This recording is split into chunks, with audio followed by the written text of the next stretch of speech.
বাংলা নববর্ষের মঙ্গল শোভাযাত্রার নাম পরিবর্তন করে রাখা হলো বর্ষবরণ আনন্দ শোভাযাত্রা। ঢাকা বিশ্ববিদ্যালয়ের চারুকলা অনুষদে এক সংবাদ সম্মেলনে এই তথ্য জানানো হয়েছে।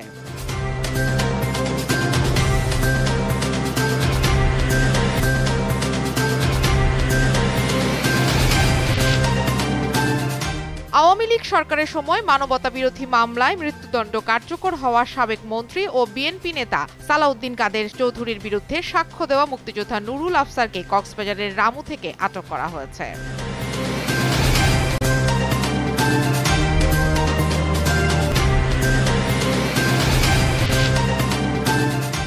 মিস আর্থ বাংলাদেশ বিজয়ী মডেল মেঘনা আলমকে ডিটেনশন আইনে ৩০ দিনের জন্য কারাগারে পাঠানোর আদেশ দিয়েছেন আদালত। গোয়েন্দা পুলিশের আবেদনের পরিপ্রেক্ষিতে ঢাকা মেট্রোপলিটন ম্যাজিস্ট্রেট সেফাতুল্লাহ এই আদেশ দেন।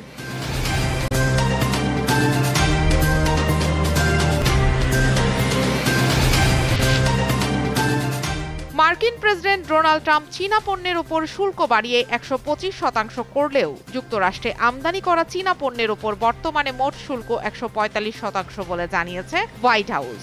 এক বিবৃতিতে বিষয়টি নিশ্চিত করেছে ব্রিটিশ সংবাদ মাধ্যম বিবিসি।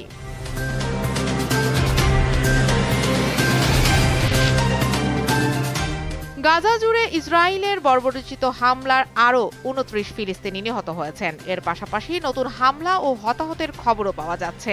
সংবাদ মাধ্যম আল জাজিরাকে অবরুদ্ধ ভূখণ্ডটির চিকিৎসা সূত্রগুলো এই তথ্য নিশ্চিত করেছে।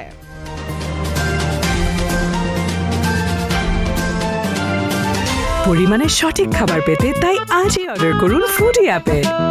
ফুডি।